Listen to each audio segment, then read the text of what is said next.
We're officially on now. So I'd like to welcome everyone to the American College of Vedic Astrology. My name is Angela Pennington, and I am very pleased to introduce our speaker, Ramdas, also known as Bill Sinclair. Bill began studying Vedic astrology in 2002 with Ronnie Gale Dreyer, and to this day continues his studies under the guidance of Camilla Sutton. Bill has a master's degree in social work and holds a level 1 Jyotish certification from the American College of Vedic Astrology.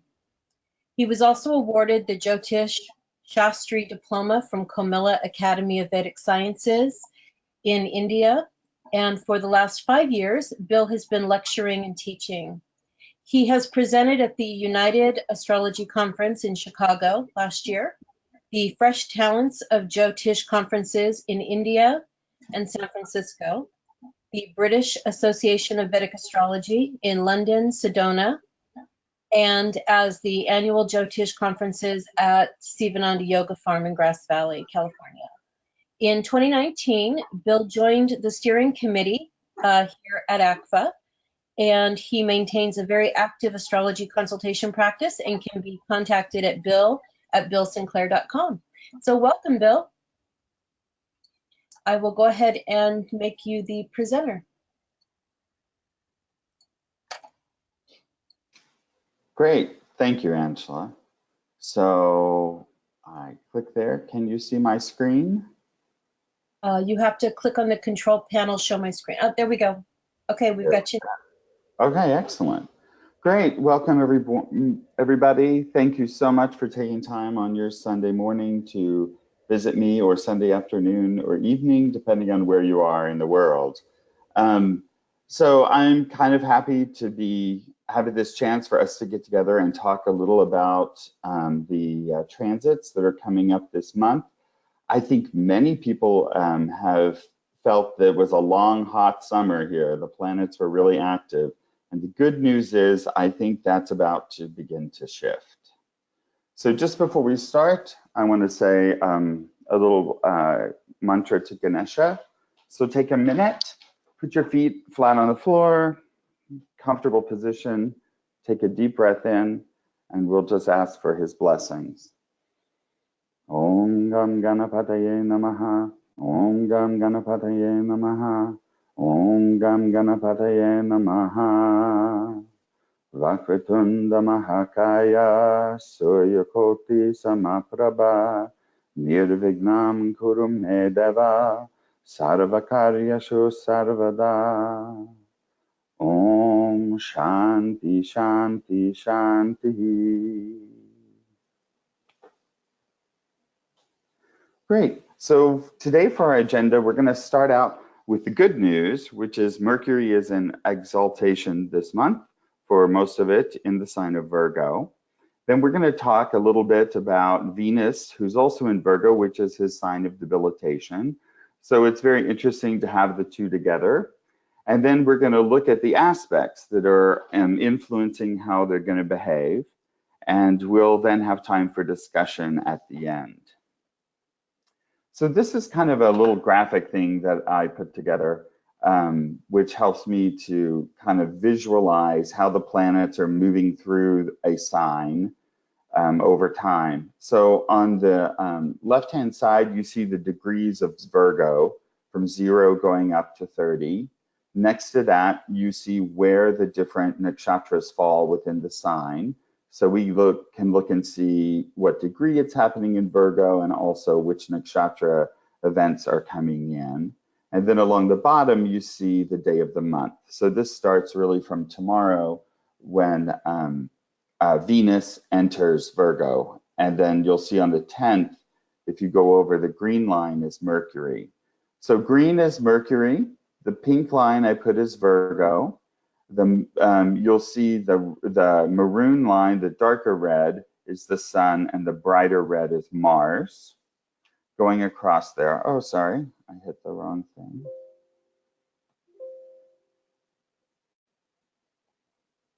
Yeah. So, and then you can see the moon cutting through everything from the 27th through the 29th.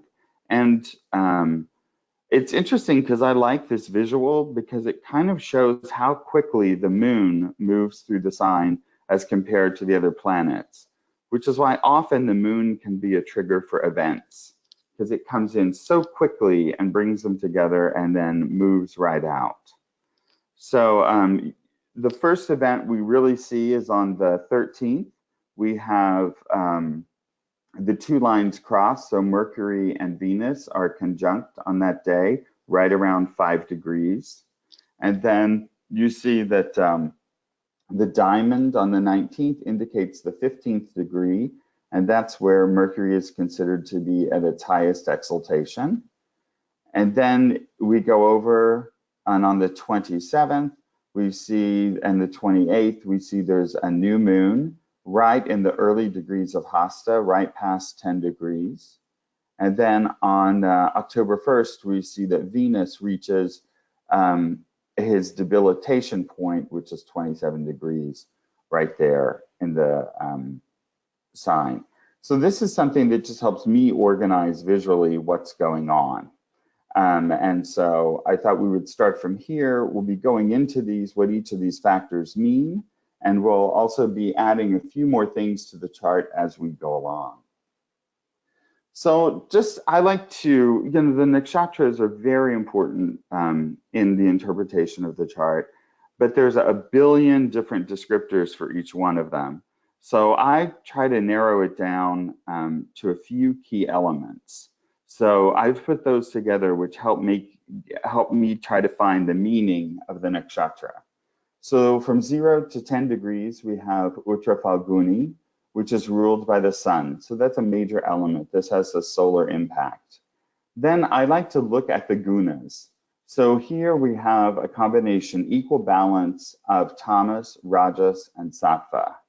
Now I think that's especially interesting that Mercury becomes exalted in a nakshatra where it has all three elements, because as I'm sure many of you know, Mercury has the three gunas in equal balance. So it kind of really reflects his signature. And then David Frawley has given in an article the Shakti of each of the nakshatras. And so here, Uttar Falguni gives the power of prosperity.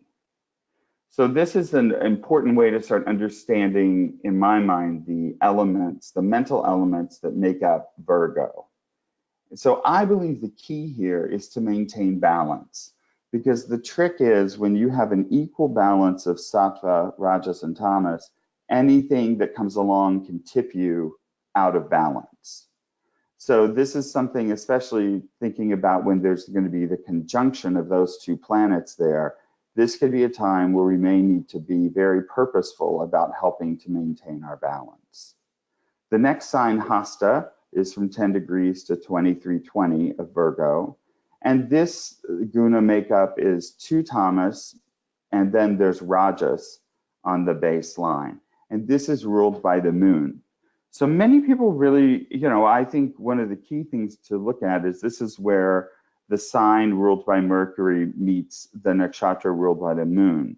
So it gives us some clue as to the fact that this is a whole balanced sign. So all of our mental facilities are activated here. Our emotional and rational side are both acting. And the power here is to manifest what we are seeking and place it in our hands. So the key, I'd like to say, is to unite the full capacity of the mind, your emotions, and your intellect. And this includes the degree where Mercury reaches his highest exaltation. So we can kind of see how powerful that Mercury can become, because he's not limited, to either, he has access to our memories and emotions as well as our intellect and analytical abilities. Then the last part of the sign, from 2320 up to 6 degrees 40 of Libra, is this nakshatra of Chitra. And this is ruled by Mars. And it's interesting here because there's only 3 nakshatras that have all one guna. And so this is 3 layers of tamas, which tells you, so tamas, sattva is the energy that's about truth and rising and really going to a higher level of mind. Rajas is that active mind that's always searching for what's happening. And then tamasic mind, it's considered to be dark, it's considered to be a lower mind. But I recently read, and I can't remember where, that it's kind of like our everyday mind. It's kind of like when we are just living out our day in the world of Maya. So we tend to get distracted and we tend to buy into the reality of life. So it's interesting that, you know, all three signs are very heavy on Tamas. And so Virgo is also known as a very practical and earth sign. So this seems to really resonate in my mind together, that Virgo is about the day-to-day dealings. And there's, you know, a possibility for growth, especially in the 10 degrees. If we can maintain balance, we can really manifest in Hasta the ideas that we want to bring into the world. And then in the last one, Thomas, it's the key is to be disciplined about doing our work so that we can gain the mastery that we need and avoid becoming attached to the outcomes. That's the real key here, is that Virgo is about like the power behind the throne. That this is the area where we just do the work and we gain mastery only through doing work. So that's the great potential, is to gain mastery, but it's not something that's easy. And this is the sign where Chitra debilitates the planet of Venus. Not that Venus doesn't do work, but Venus, you know, is about satisfying our desires. And we know that the desires can really never be satisfied. So we just have to keep working and practice non-attachment. Because if you can be very happy in a job, if you just go in and do the tasks and let the results go. The trap is when we start thinking, I deserve more, or I'm not being treated fairly, then it really disturbs our mind and it gets us into that lower tamasic element.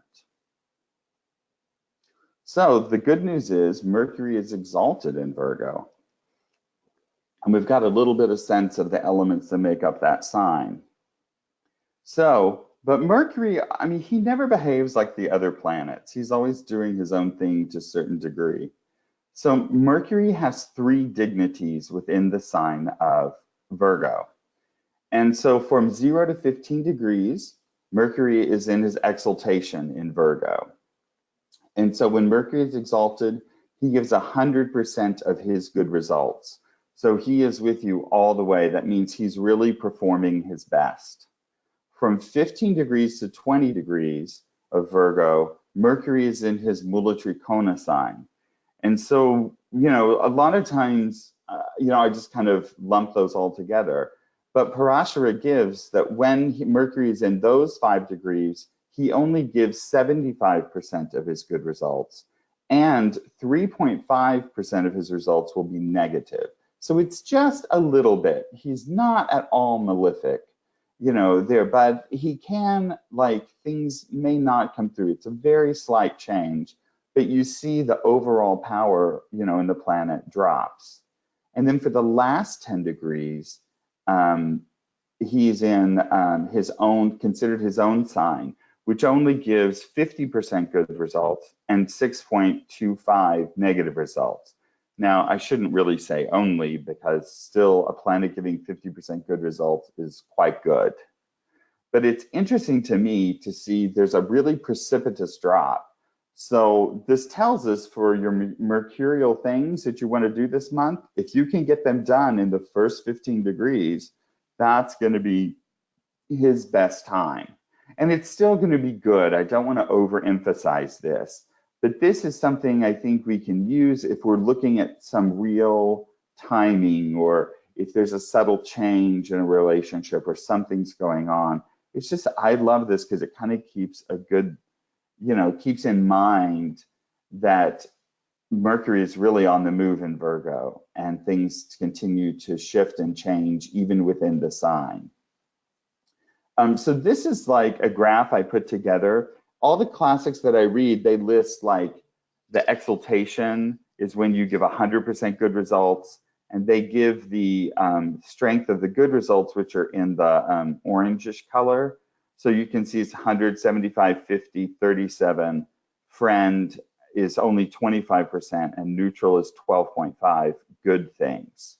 So, and then I added the debilitation totally. So this is kind of a graphic way to understand that, like exaltation, the planet is in his best place. It's like when everything is going great. You get up, you slept well, everything's happening, you're calm, you're, no stress, then you're going to perform at your optimal. But, if a little things start going on, you're not totally great. The other end of the spectrum is debilitation. And I think those are times when you act in ways that you wouldn't necessarily normally act because you're just overwhelmed, you're stressed out. This is not really going very well for you. So it doesn't really change the character that who we are or who the planets are. It's just they're having a really bad day, and so they're not going to be able to rise above it. They're going to give you more the lower side of their energy. So if we look at these two strengths, you see, I mean, the good part is that, the range of their total strength goes from 100%. They're only 100% on the exaltation and debilitation lines. And you see most of the time they're around 50%. So great friend, friend, and neutral, they're only about 50% of the strength. So I think this is a nice way to really start shading if you're trying to really, when you're meditating on a planet and trying to really understand how he's going to act. So I thought this would be nice to share because we have Mercury in exaltation giving his best foot forward, and we have Venus in her debilitated sign where she's really stressed out and not doing, very well. So we can see here, I've taken and I've added to the green line a second dot. So we can see the first segment up to 15 degrees, so up through the 19th of the month, Mercury is going to be optimal. And then from the 20th to about the 22nd, you'll see he moves through those next degrees, and he will be, the 75% strength. And then for the rest of his time in the sign, he will be at 50% strength. So just looking at that, we can kind of start to get a shape of the energy that Mercury is going to come on strong. On the 12th, 13th, they're conjunct, which is a very brief planetary war, but the Mercury is going to overcome that as he is in his strongest, he's in his exaltation period. So, and then we'll start to see a shift, a little down step around the 20th, and then we'll step down a little more. So the takeaway for this is try to get this done before the 19th. And then, I want to emphasize these are pretty subtle shadings, but since we're astrologers here, I think it's really great to do it, to just kind of play around and see if you can see a difference. The other thing is the moon is getting weaker as it goes through. So earlier in this phase is probably better.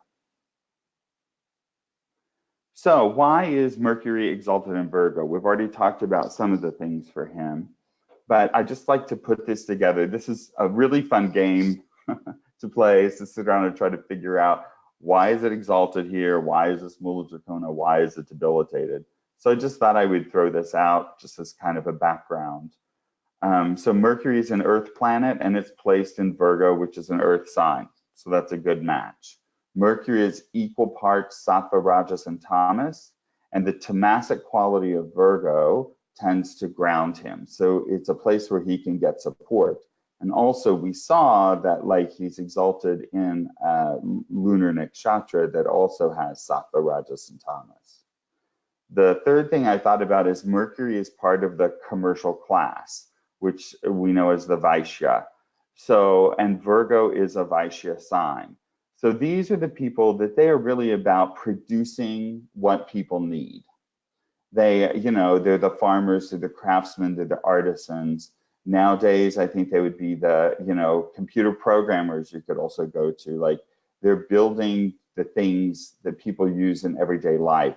Their goal is to meet other people's needs, and they are also the commercial class, so they're buying and selling things. The other thing I like to bring up is that Mercury, I think many of you may know this, Mercury's father is the moon. And so Mercury then takes on these qualities of the planets that he's encountered. Because the moon is first of all, it's a reflective light, but it's also very changeable, it's very mutable. And so Mercury has this here. And also we have the Hasta Nakshatra, where Mercury does very well. And if you see in this prior slide, it's in Hasta that all these shifts occur. So he starts Hasta as exalted, he steps down to Mula Trikona, and then he steps down to his own sign, all within the sign of Hasta. So it really is manifesting all qualities, all the three strongest qualities of Mercury. The other thing I like to mention is, and we'll do a little more of this when we go to Venus in a minute, but each of the planets has an avatar. Vishnu has incarnated on the earth and as each of the planets, and by studying those lives, we get a lot of insight into how the planet is going to behave. And I think these are such a rich source for understanding why we attribute certain attributes to certain planets. So like everything else, Mercury has two avatars. The classical avatar is Balarama. Now, Balarama is Krishna's brother. And I just want to mention that Krishna is the moon. So we see again a connection here between Krishna as the moon and Balarama as Mercury, and their father-son, but here they're brothers. And the Balarama's mission is that he is the incarnation of Ananta Naga, who is the great snake that Vishnu rests on. And so it's kind of a protective function. And so, it's also endless. So it's very interesting that we have this link there, because Balarama's mission was to help other people, and specifically Krishna. So he and Krishna were a pair, and as they manifested, their destinies, they were always together. So Balarama's needs are met by serving others. He is best known for his service to others, which is also linked to the Vaishya Varna. So here we see over and over and over again that actually, because the moon is a Vaishya planet. So this is really about people who get things done. So when all the planets are sitting in Virgo this month, this is a good time to get things done. Make a plan and stick to it. And this can be a very productive month for all of us. The indicators or the characteristics of Mercury is, first of all, the power to think and develop the intellect. That's what we most commonly look at him for. Secondly, he relates to childhood. And think of children. They're all about curiosity, wit, humor. They do all of that. So Mercury has that wonderful energy. Communication, and that includes speech and writing, and also negotiation, are related to Mercury. And business, which includes trading, like calculation, which is also strategy and understanding the details, exploration and travel are all related to him. So these may be different things these things are they are strong for us this month because Mercury is in his exaltation. So a good antidote to stress is to use a little humor, is to just, take note of yourself and not take it all too seriously. Go into that a little more playful mode can help lift the mood. Our communication, this is a good time to really be conscious of the communication because it's very powerful. So speech is a powerful, it can be a weapon, it can be a powerful support. So use your speech throughout this month to really bring about healing in yourself and in others. Really, this is a great time to iron things out. And negotiations also, this is a good time for that. So Mercury, I really see, is that part of ourselves that observes the world. He's our inner child. He's also our humor and curiosity. So these are all strengths that you can lean into this month. I think it's important in astrology for us to begin always by identifying the strongest planets that are happening in your chart and in the transits, because that tells us which tools are available to us to help balance out the stressors and challenges that are coming, because inevitably we have both every month. So when Mercury is strong, like he is this coming month, a sharp intellect is what we find, with piercing insight and the ability to understand life and its complexities. Well, I think that there's a lot of complexities in our life right now. So this might be a time to calmly reflect on what's going on in the world, in our communities, in our work, in our relationships, because Mercury may give us that intellectual insight. Mercury, however, can be overly intellectual, which can come off as insensitive, and he can be accused of lacking emotion. So here's the thing. We're going to talk about Venus in a minute. Venus is our emotion. I mean, Venus is our passion, it's our energy. So this is something to also just be aware of, because every planet has, gives good things. He's going to give mainly this. This would come on later in the month, and this is how I would use this, is that as he steps down to being in his own sign, as opposed to his exaltation degrees, this may be a little more of an issue. He also has great critical facilities. He gives an excellent ability to express oneself and impress others with superb communication skills. So if you're doing a job interview and you can get it early in the month while he's exalted, it could really help things out. So now I want to move into a little bit about Venus, because in the last slide we started talking about key things like the intellectual capacity and being critical and being negotiating. Those are all kind of elements that are shared within the planet Venus. So this is where it's going to get, I think a little rocky, is that Venus is debilitated. And what that means is he's not able to give his best self. He's really kind of stressed out and can go to his lower nature. And this is the avatar, Parashurama. I think this is important for society because it's a little different picture of Venus. So in this story, Parashurama, who you see here on the right, he's standing up, he's holding the axe, because he always, Parashur means an axe. So he is basically a descendant of Bhrigu, who was the lawgiver, and this is a Brahmin family. So it's a family of philosophy, of learning, of science, But he has all the characteristics of a Kshatriya, which is the warrior king. So Venus has a mix of the two of those. The planet itself is a Brahmin nature, but Venus really acts in the real world. And so he really wants to put things in action. It's drawn into the world. So in his optimal state, he brings the awakening within your everyday life of the higher values. But he also is an enforcer. And so there's a couple episodes in his life that I think will help us understand this shadowy side or the lower side of Venus.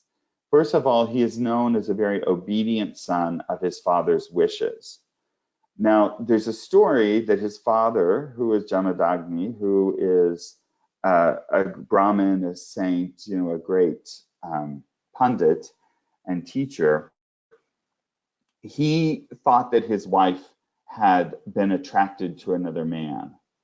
And so he asked all of his sons, I think he had 6, and Parashurama is the youngest, to kill his wife, their mother, because of this perceived infidelity. And all of the sons denied. But this is what we get in the Vedas, is there's this conflict here. Like, you have to follow your father's wishes, but you can't kill your mother. So all the other sons declined, and when he asked Parashurama, he took his axe and he cut off her head immediately. And the father was pleased that he had been obedient, and he asked his boon. And so immediately Parashurama said, I want you to bring back my mother and, not let her remember what happened. So this is one of the stories where we say that Venus has the power of immortality, and then so it kind of gives us this very rich thing that you can spend quite a bit of time unpacking to understand. So Venus is obedient. He has from a Brahmin family, so he has higher knowledge, but he also has a very real world, ability. The other famous story is that he protects his family, and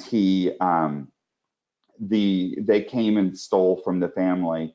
And so he went on a crusade, and he's most famous for circling the globe 21 times and killing all of the warrior kings.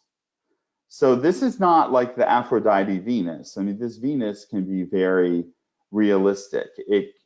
He works within Maya, and he can be very destructive, but it's because he has the higher knowledge that none of this is real. So this is why Venus can have a really bad temper and can really act out. You see seeds of this in the story. The other thing that's very interesting is Parashurama is still alive and incarnated on Earth. He has immortality. And so because he's immortal, he also sees this passage of time and realizes everything is just temporary. So I really like to kind of share a little bit of this information. I invite you to read more about it, because it really helps round out the understanding of the planets. So when we see Venus is debilitated this month in Virgo, we can start to see how he might behave. So the first thing we look at, that Venus is a water planet and it's passing through an Earth sign. So those elements are incompatible. I mean, Earth blocks water, and water ultimately dissolves Earth.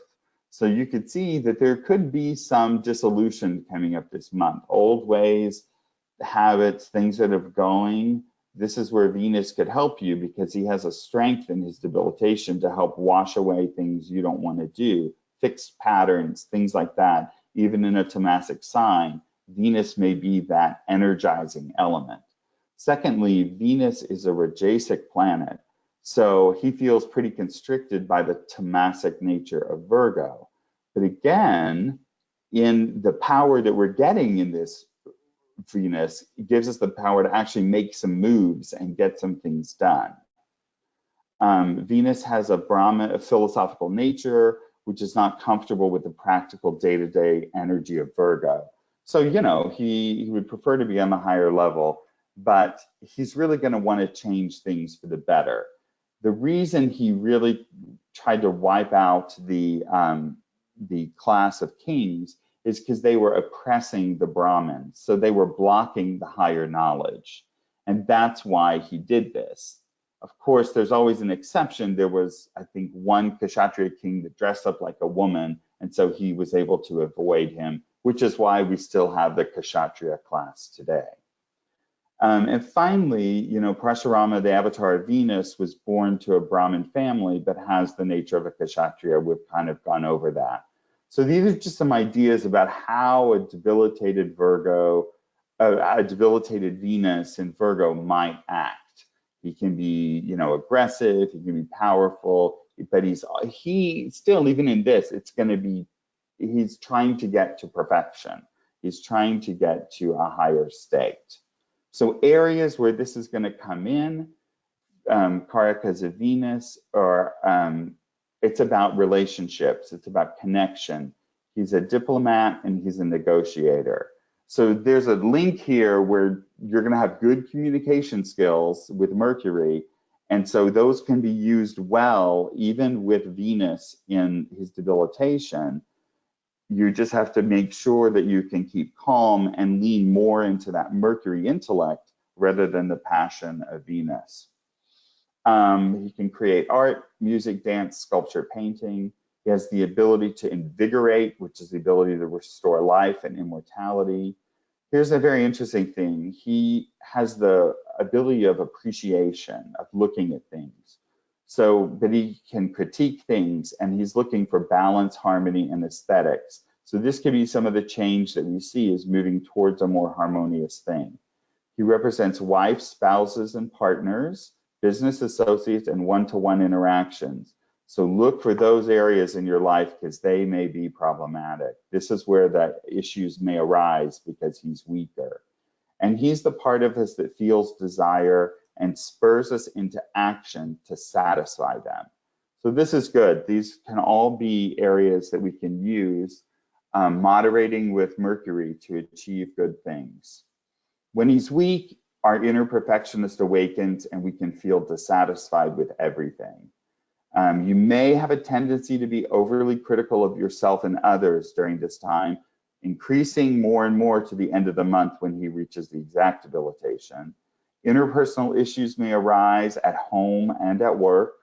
You may feel stuck creatively because there's too much tamasic energy, so you may not be able to tap through. And you may feel like spending your way to happiness. I love this, retail therapy. So look if you don't suddenly start fantasizing that, that object there could bring me happiness. It's natural, it may come up, and then you'll know, oh, see, my Venus is activating in my mind. You may, because nothing happiness we know comes from external things. But it's fun to kind of look at this because you can see how the planets are working within you. So now we move to the aspects. And so Virgo is being aspected by Saturn, by Rahu, and by Ketu. So these are the three biggies. So this is what's going to kind of pressurize that balance between Mercury and Venus. They're going to start to face off. As it would be, there's a little tension because of their opposite actions, but then they're going to be pressurized by the aspects from these three major malefic planets. So let's look at the chart here really quick. I did this chart for the 28th because this is when all the planets are present. It's right before the new moon. And so you can kind of see how everything is going to Virgo. So Saturn has a planetary 10th aspect. So if you count from Sag, you go 1, 2, 3, 4, 5, 6, 7, 8, 9, 10. So it's getting the 10th aspect of it throughout the whole month. The good thing is Saturn has now moved direct by the 28th. But also the sign aspect, or the Rashi Drishti, is important to look at because all the mutable signs aspect each other. So everything in the chart is landing in Virgo except one guy, Jupiter, the one that could help calm the waters, or in this case may expand them. Jupiter brings the sense of protection through his aspect. So we're going to be getting a lot of activity going on there. It's very confusing. And we're not going to have the blessing of Jupiter, but we're going to have the aspect of everything else.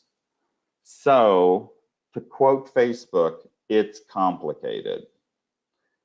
But I think by now, I hope you can start to see that the biggest actors are going to be Mercury and Venus. And there are some ideas about how you can balance them together, even in light of these challenging aspects. Just to top it all off, I wanted to point out the other major event of this month, which is at the bottom in the black box. You can see that Saturn is going to station at 19 degrees 48 of Sag, and the direct station is on September 19th. However, when Saturn stations, he's still for 5 days on either side of it. So from the 13th, right after the conjunction, through the 23rd, we're going to have a very intense Saturn aspect. So this Saturn is said to be, his aspect is actually worse than where he's placed.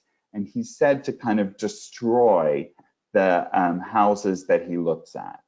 So depending on where your Virgo is seated, those areas is where you're going to find the challenges in your life. Now, here's the saving grace that I always tell people. Look at your dasha periods, because if you're not having a dasha period, well, I mean, the problem, I shouldn't have said that. Look at your dashas, because that will tell you which elements are going to be most prominent in your life. And I usually look, honestly, at the Mahadasha and the Bhukti. So the first two levels, because every planet is active there, everyone's going to be getting this in some way. So either on the major level or on the second level. And the second level tends to give the strongest effect. So take your chart and the chart of your spouse or people that you know, and look and see which areas are going to be hot for them in just those first two levels. And then sit and watch and see how things roll out. But this is really like the key of what's happening here is Saturn's station for those 10 days. So I started to put together a few tips, because I'm throwing out some general ideas about how this may happen in your life. So first of all, I want to remind everyone that we read the houses from the moon, first of all, for transits. You take all the transits from your moon. So, and then realistically, I also look at the lagna, but the moon is your mind. It's going to be how you're going to react to the events. So think of where your moon is placed and what house is Virgo in, and that'll tell you in your personal chart how this is going to be shaped. So the great news is, actually, if your moon is in Gemini, Virgo, Sagittarius, or Pisces, it's creating a Vajra yoga. So this is one of the Mahapurusha yogas, and that will give you the power to think clearly and profoundly. So that's a really good sign for a large part of our population. So just tuck that away. So if Virgo is in the lagna, it's going to strengthen all areas of your chart, because there we also have Mercury in Digbala, which is a very strong house position for him. So Virgos, it could be a good month. I'm not going to say it's going to be without stress, because we got Saturn and we have those malefics, but it could be a great time for growth in Virgo, because there's a lot going on. If you're Sagittarius moon or Sagittarius lagna, it's in your fourth house.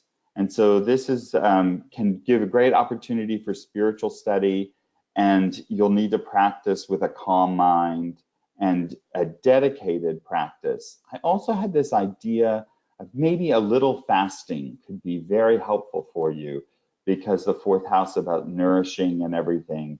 So it could be a time to just do a little light fasting and see if that doesn't help clarify your mind even more. I believe it can give great benefit, especially near the new moon,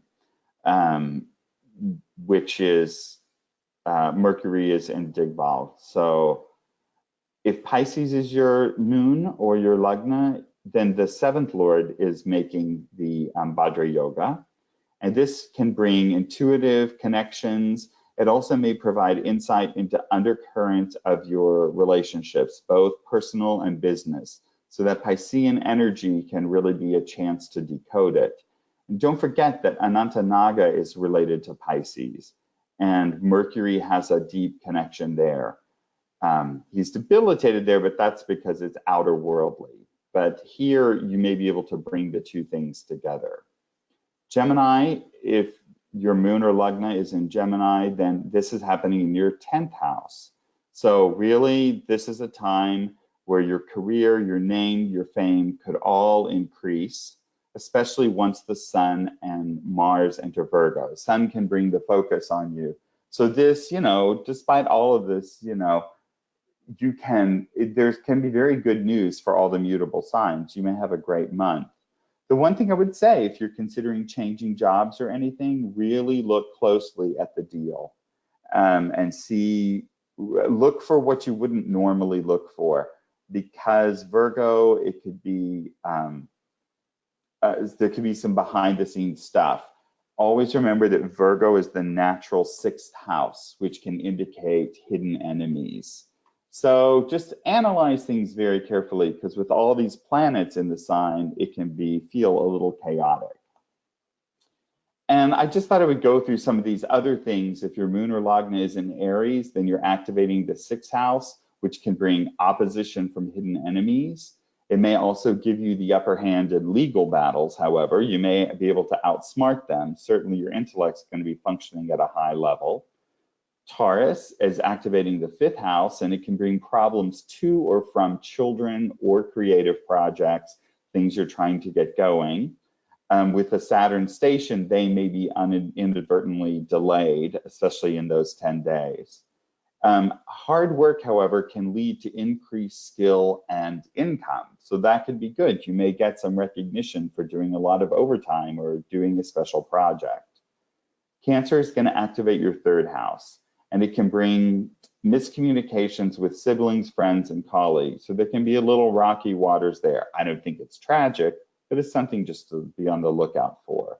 There's potential for connecting to issues from your past, and you may gain some deeper understanding, as Cancer is the sign of our deep subconscious, our deep inner feelings. Leo activates the 2nd house, which may bring money issues from, quote, too much retail therapy. So if you're using that to cope, it could have some negative consequences. And you may find success, in a balanced slimming regimen. I heard that on a British show the other day. So this might be a time, we'd mentioned fasting earlier, maybe really purifying your diet and being a little more sattvic there may be a little easier for you this month. So it might be a good time to try that.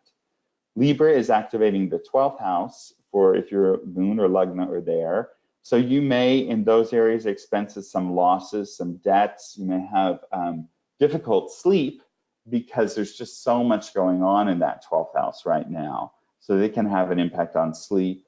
But you also may have a chance to, quote, pay it forward. So if you have, abilities to do that, give donations, could be very rewarding. Scorpio activates the 11th house, which can bring overdue rewards from many areas. So you may find past life stuff coming through. It can also bring challenges you haven't yet resolved, but you have your intellect online to cope with them. Capricorn activates the 9th house, which can give you some answers to many questions that you're having. It can also provide a new level of understanding for your studies, because this is 9th house. So there can be learning, opening, understanding, and deeper insights. That's what we can really get here. And finally, Aquarius activates your 8th house. So you have to look out. You may find that under the stress, you use some coping mechanisms from the past that aren't so great.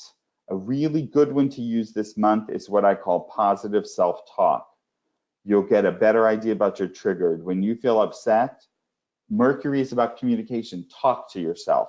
Give yourself support. You can even do it in a mirror if you want. But that's a really good way to cope with all of these stressors. So that's what I've put together. We have gonna have time for discussion. But before I go to that, I just wanted to let you know that you can make a donation to the college. It is a tax-free donation. It is an all-volunteer organization, so you're welcome to give a donation. You can just email it to paypal1@acvaonline.com. Okay, so with that, I think I'll turn it over to Angela and see. Great, Bill, perfect timing because we have exactly 10 minutes left. And thank you for this amazing presentation. I personally loved that slide with the 9 levels of positive and negative strength. That is just such a comfort for people. Thank you. Oh, great. So either folks can put their questions into the chat box, or I'll go ahead and unmute people. Apparently I automatically muted everyone, but I think you can unmute yourself. I'm going to unmute everyone for a second here. Okay, so it looks like people have muted themselves. So if you'd like to ask a question, feel free to unmute yourself and ask a question, or pop it in the chat box.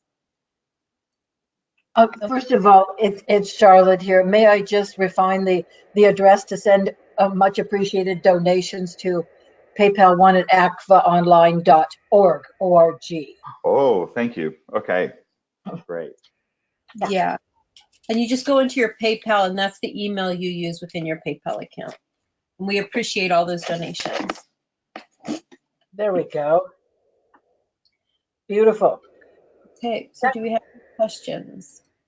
Bill, that was really full of very practical advice. I always appreciate your take on things because you give actionable ideas. I like the last one about self-talk.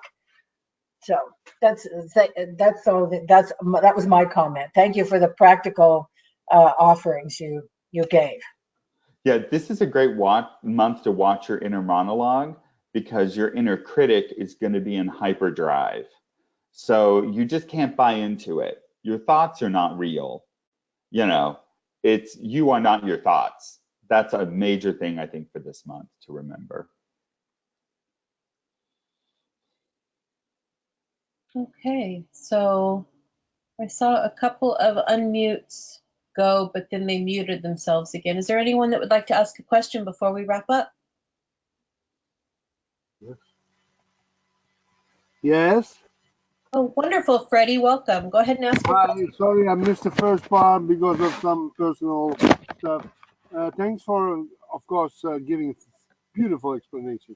I'm just wondering because I normally with clients always take the lagna for the transit, and you said to me that you are normally do more the moon and also the lagna, but first of all moon. What should be the big difference between those two? Well, for me, what I've noticed is that really most of us, like, we make our own reality. So that's the moon. Our mental sphere really dominates. And Right. so I always look from the moon. I believe that's in Prashara. I could be wrong, but that's classically how I was trained, is that you should look at transits from the moon because it's going to show how that's really active on the mental level. Right. And so, and that's really good where you can add in the nakshatras. I mean, I'm not saying don't look at the lagna, but you can look at both of them. Right. But start looking at it. And, for me, I'm Aries rising. So this month from the lagna, it's all happening in my 6th house. But from my moon, it's happening in the 9th. So there, you can get a better perspective on it, how we can use our mind and then versus. So it could bring me, so in that example, I may have some physical illness that comes up from the lagna, which would be my physical body, but my mind, I have to really use it to engage to get the right help and get the right knowledge. So that's how I use the two. Okay, so then I still have a question about this because to talk to a client who doesn't know anything about astrology, it could be confusing to use both of them. So I prefer to take one. But if you give me that advice like the moon, I will keep in mind for because people normally don't like to have bad news. I mean, clients to give bad news to clients and then not giving a remedy or a positive solution. That's not nice, of course. I mean, we should be positive and I optimistic. agree. So if the Yes. moon position gives a positive influence than the lagna, then I will keep in mind to do that like this. Fantastic. That's great. That's terrific. I agree with you. I never want to give bad news without giving them a way to approach it. Right. Or I don't like to say bad news, more like challenges, because we all have challenges that come up. That's a But difference. right, but this is why looking for the moon really tells the emotional impact of it, of the situation. So it may come, but it won't be, or it could be the other way around. They may be troubled, but you can say in reality from the lagna, this is really strong. So you may be just overcritical. Yeah, that's great. Thank, Good question. thank you. Hello. Hello. Hello. I sent a question. I typed a question, but I don't think you've seen it. This month, Rahu will enter Adra. Would you care to Yes. comment on this? Uh, actually, that's an excellent question because Rahu is coming into Ardra. So most of astrologers, the first thing we think of is 9/11. I mean, like it was, Ardra is a challenging sign. It's in its own nakshatra, Did I say the right thing? Yeah, Rahu rules Ardra, and Rahu is returning there. So Ardra is ruled by Rudra, which is a form of Shiva. And it's really about Rudra was given the task to start creation, but he didn't know how to do it. He sat down and he got frustrated, and so he began to cry. So we think of Ardra as the teardrop. So it's a frustrating sign because we can kind of see what we want to do, but we don't know exactly how to do it yet. So I think that's a major impact. So I think we're going to begin to see more and more, like on the global stage, when Rahu goes in there, it's a tumultuous sign. It's a challenging sign. Actually, I know it quite well because my Rahu is there. And so the other thing is when he goes in there, Ketu goes into Mula on the other end. So it's a dynamic that we're going to hit when they both change into those signs, where people are wanting to like just kind of abandon old ways and they want to make sudden change. So again, it's about looking at the both ends of the axis to balance. But the key is frustration. So the antidote is meditation, centering, good food, good sleep. As Charlotte said to me earlier today, what was it? Confined to current routine. Like a lot of change will be coming because the nodes will make change, especially in Ardra. But it will be, I think it's going to be a pretty powerful, return. Did that answer your question? Yes, it does. Do you think that it's in a Gemini? It's a Yes. Mercury-ruled sign. Do you think that there is any correlation with what Mercury is doing this month? Well, yeah, I do. Yeah, I mean, if he's going in there, then right, it's gonna just double the impact because when the nodes move there and they aspect there, it's like a double Rahu when he gets in there. So Rahu gets into his own nakshatra, and so especially on the mental level, remember, you can find your mind racing. I equate Rahu with anxiety. So people, if you have an anxiety disorder, be sure that you take care of yourself and keep things in balance. And it's also the mouth, so it's intake. So be careful of everything you intake through all the senses, because you're more at risk for being a little, I don't want to say unbalanced in a bad way, but it's difficult to maintain balance. Thank you. Well, thank you. Bill, we've got some more questions that have come in. I'm just going to move through them fairly quickly, and if we could just do some quick answers, that would be great. Yep. I've got some questions. Will these presentations be every month? ACVA is making some changes. We are gearing up to providing a lot of wonderful presentations and smaller courses and classes. So watch our emails and you'll keep right on top of what's happening here at ACVA. I'll volunteer right now. I'll do one for November. For October. Yeah, so I want to keep doing these as my offering to ACVA. So yeah, I hope so. I mean, if people like it, you bet that's what we're about, is how to get the Jyotish out there. Eric is asking, can you give him an example of a hidden enemy? Oh, yes. So this is someone, so let's take a work setting. And so you have a supervisor that doesn't really give you, doesn't give you direct feedback.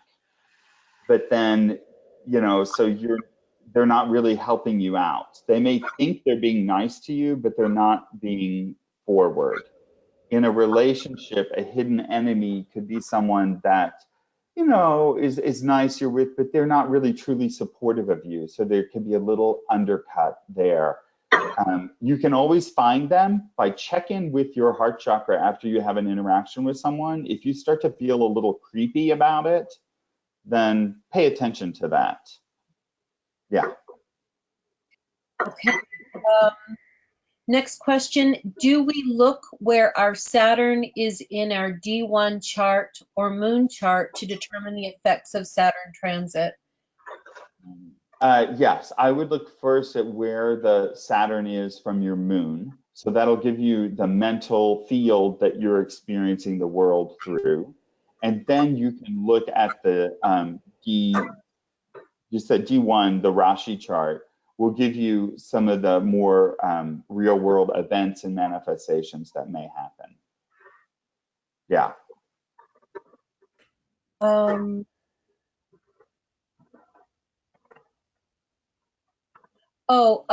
Could you, well, we'll come back to that. Hold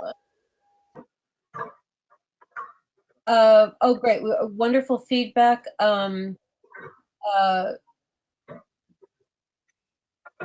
Someone's learned a lot from the presentation. They really appreciate the visuals and the in-depth material. Also, someone would like to know if you could just once again mention the effects of the transit for rising Gemini, moon, and Virgo. Oh, right. So this is the Bhadra Yoga. So this is very powerful. So basically the takeaway for that is that your intellect and your critical thinking are going to be very sharp this month. This is really going to be a good time for you intellectually. Also, it's a good time to do reading or study. So in the next 3 weeks, like really concentrate on your Jyotish. Pick one thing you want to really get good at. Something that you've been a little murky on. Pick it, read your Parashara, get it in your mind, and then put it into like 10 charts. This is a good way to use that for astrologers. Look at a bunch of celebrity charts and follow something you're interested in, your curiosity. Okay. And last thing is a recording available? We are recording these events and we plan on making them available on the ACVA website. Like I mentioned before, we're going through making some significant changes. So keep an eye out, and all of the free events, you'll be able to access at a little bit later time. Can I do something crazy here, Angela? Mhm. Anyone who sends a donation to ACVA, I'll send you a PDF of this presentation. Oh, wonderful. Thank you, Bill. Does that sound fair? Yeah, so that's like PBS with your donation at any level for this giveaway. Angela will send me the emails and I'll send you out a PDF of this presentation. sounds great. Great. Bill, do you have time for one last question? Yeah, sure. Okay, one last question is, do you also see transits from D9? And Maria says, thank you so much. She's learned a lot. You know, that is a very good question.